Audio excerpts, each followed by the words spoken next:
José María Luna esta vez no se citaba contigo el miércoles, pero como siempre fiel a su cita, aunque sea en viernes. Exacto, hoy siendo viernes saludamos a José María Luna, socio de Luna Sevilla Asesores Patrimoniales. José María, muy buenas. Buenas tardes.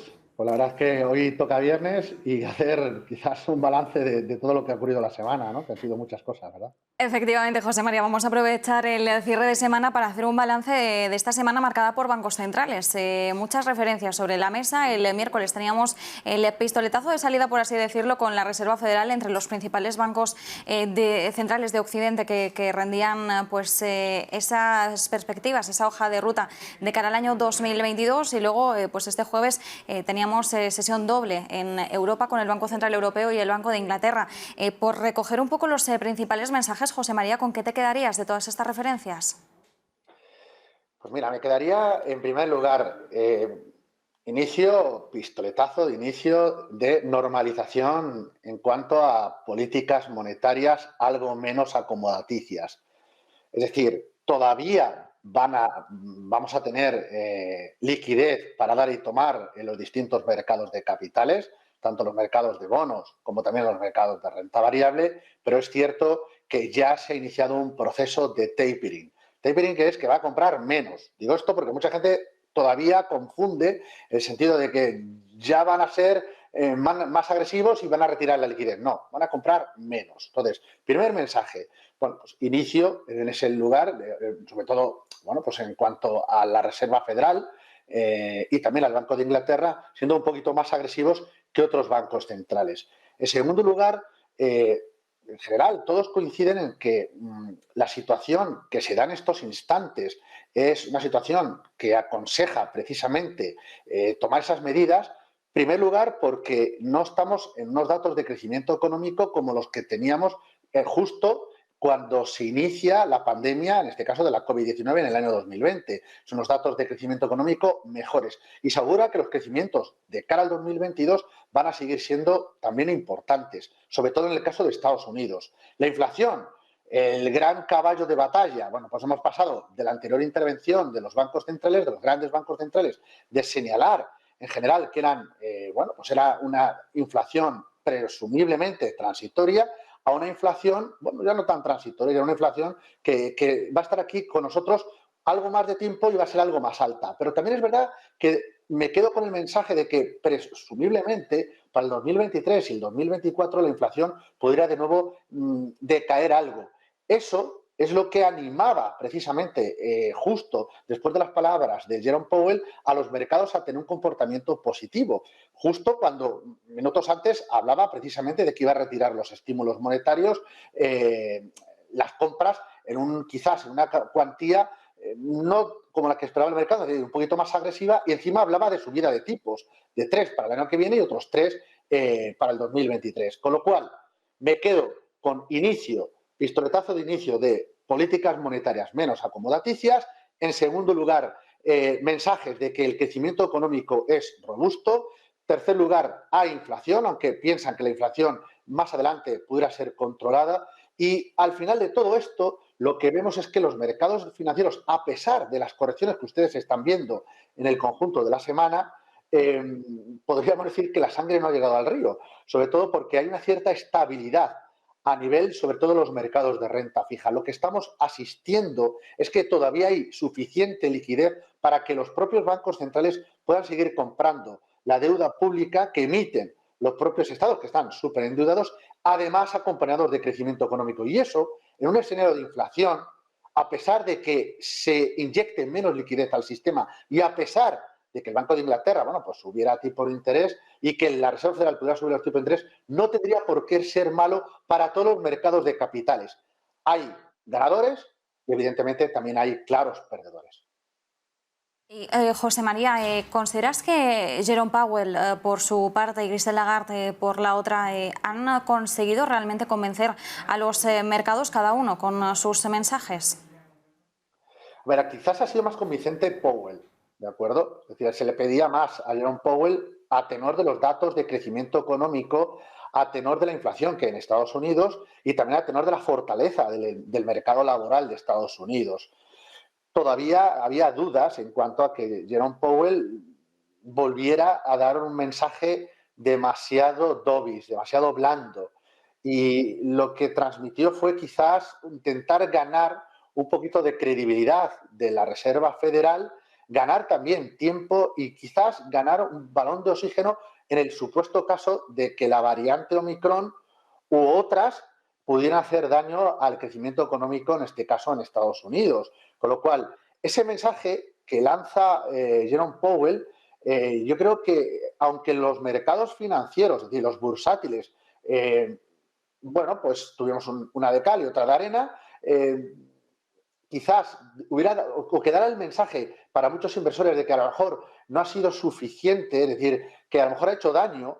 Yo creo que a la larga no lo vamos a ver o vamos a asistir a que quizás no ha hecho tanto daño, sobre todo a los valores más cíclicos, si de verdad hay crecimiento económico. En cuanto a Christine Lagarde, quizás es un mensaje más político y también hay que pensar que si hay una zona del mundo que está en punta de lanza en cuanto a todo lo que es la transición hacia economía más verde, hacia una economía más limpia, es precisamente Europa. Y en ese sentido, Lagarde, por un lado, habla de que los programas de compra de pandémicos se van a eliminar a lo largo del primer trimestre del 2022, aunque con cierta flexibilidad, pero también, por otro lado, incrementa el programa de compra de activos porque lo va a necesitar Europa precisamente en esa bandera que ha izado en cuanto a todo lo que es el cambio climático. Con lo cual, a pesar de que Europa en su conjunto, ese mensaje no hace tanto daño a los mercados de capitales, es cierto que aquí en Europa no hay la fortaleza de crecimiento económico que pudiera tener Estados Unidos. Tenemos la variante Omicron bastante más descontrolada. Los últimos datos que además hemos conocido en el Reino Unido, pues la verdad es que invitan a no ser precisamente muy optimistas. Y todo esto deja un pozo quizás de ciertas dudas de si a lo mejor ha vuelto un poco a decepcionar el Banco Central Europeo de cara a lo que se esperaba del mismo, ¿no? Es decir, hemos visto un mensaje mucho más duro por parte del Banco de Inglaterra, ya subiendo tipos, lo estamos viendo, se recoge la libra esterlina e incluso en su mercado de capitales, a perder esos malos datos de Omicron. La Reserva Federal cumple un guión en cuanto a ser un poco más husky en cuanto por la fortaleza de la economía, y en cambio el BCE quizás ha sido un mensaje algo más político. Y José María, en este entorno en el que estamos manejando, el escenario que han planteado los bancos centrales de cara al año 2022, si miramos a oportunidades de inversión, a fondos que ahora mismo puedan ser interesantes, bueno, pues tener fichados, incorporar a nuestra cartera de inversión, ¿cuáles citarías? Vamos a ver, yo ahora mismo creo que debemos de tener en cuenta 4 grandes pilares en nuestra cartera. 4 pilares fundamentales a la hora de confeccionar o diseñar una cartera para lo que resta de 2021 y pensando en el 2022, al menos en el primer trimestre. Liquidez, es decir, productos cuasi liquidez, fondos muy defensivos, de renta fija de corto plazo, con bonos flotantes, con MBS, Mortgage Backed Security. De hecho, Jerome Powell hablaba precisamente de la deuda hipotecaria de mejor calidad crediticia residencial que va a seguir comprando la Reserva Federal. Ese tipo de productos, por ejemplo, un producto como el de la casa GAM, el MBS, puede ser una idea interesante. Bonos ligados a inflación, pero de corto plazo. Todo eso lo englobaría dentro de productos, llamémosle cuasi liquidez o renta fija, que todavía podamos arañar algún poquito de rentabilidad, aunque en realidad real, dada la inflación tan alta, no sea un sitio donde vayamos a ganar dinero, pero sí estabilidad y sí contar con munición para, en un entorno de más volatilidad, poderla aprovechar. La segunda, fondos de retorno absoluto. Sigo pensando que vamos a asistir a una enorme dispersión de comportamiento de unos sectores frente a otros y dentro de un mismo sector de empresas ganadoras frente a otras ganadoras. Productos de retorno absoluto bien gestionados no deberían de faltar. Casas como Pictet, casas como Eleva, casas como puede ser Candrian, casas como puede ser BMO y algunas más, son casas gestoras que tienen productos market neutral o long short muy interesantes para el actual escenario, tanto globales como a nivel europeo. Mixtos defensivos, que la parte de deuda no asuman riesgo a tipos de interés y la parte de bolsa combinen estilos de gestión, tanto value como growth.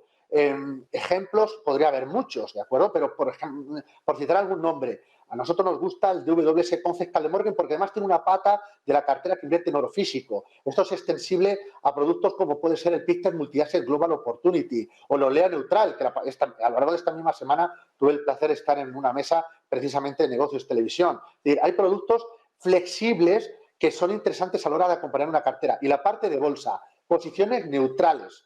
Ni vamos a una posición optimista ni una pesimista. Hay que ajustar velas. El pesimista se queja siempre del viento y el optimista espera que cambie. Nosotros somos realistas. ¿Y realistas qué significa? Hay que combinar el growth con el value. Growth, algo de tecnología, ciberseguridad, todo lo que esté relacionado con inteligencia artificial, todo lo que esté relacionado con Big Data, nos sigue gustando, en justa medida, evidentemente, pero con valores cíclicos a nivel global. Finanzas, me refiero a bancos, seguros, materias primas como el sector de energía, la parte de Europa, grandes compañías, pero también small caps. Repito una semana más, el Ombia Avenir Mid Cap Europe puede ser una idea muy interesante para tener en cartera. Temáticos, estamos entre una revolución que es la digital, la revolución que es a nivel de sostenibilidad. Por favor, tengan en cuenta que se está produciendo una transición en la que el papel de los gobiernos es mucho más importante que el que tenían hasta hace poco. Persigan o sigan hacia dónde va el dinero, hacia dónde va la regulación, hacia dónde van los flujos de capital. Y la sostenibilidad puede ser una idea interesante. Robeco, Circular Economy Equity, una idea para que valoren. Y emergentes, y con esto concluyo, emergentes en la primera parte tendrían menos peso, pero lo tendrían muy en el radar de cara a los siguientes trimestres de cara al 2022. Pero emergentes de momento me centraría más en Estados Unidos y en Europa en posiciones neutrales. Bueno, pues muchas las recomendaciones que tenemos sobre la mesa. José María Luna, como siempre, muchísimas gracias. Hemos tomado buena nota. Pues un placer. Buen fin de semana. Muchísimas gracias y buen negocio.